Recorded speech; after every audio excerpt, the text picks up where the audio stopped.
You ask Tiger to calculate. This deals with finding the midpoint between 2 points. The midpoint between the 2 points is 31.5, -9. Let's solve it step by step. Plot the 2 points and calculate the midpoint using the formula. The coordinates of point 1 are, x1 equals -26, y1 equals -62. The coordinates of point 2 are, x2 equals 89, y2 equals 44.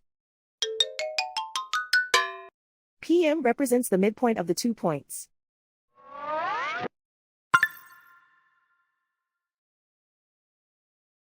Use the x values in the midpoint formula to find the midpoints x. x1 equals -26.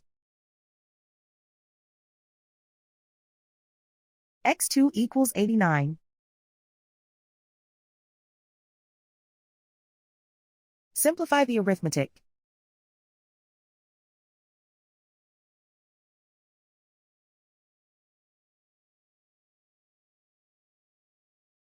Use the y values in the midpoint formula to find the midpoints y.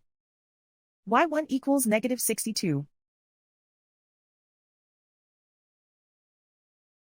y2 equals 44.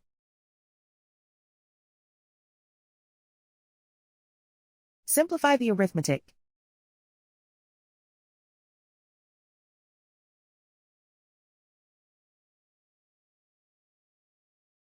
And so, the midpoint is 31.5, -9.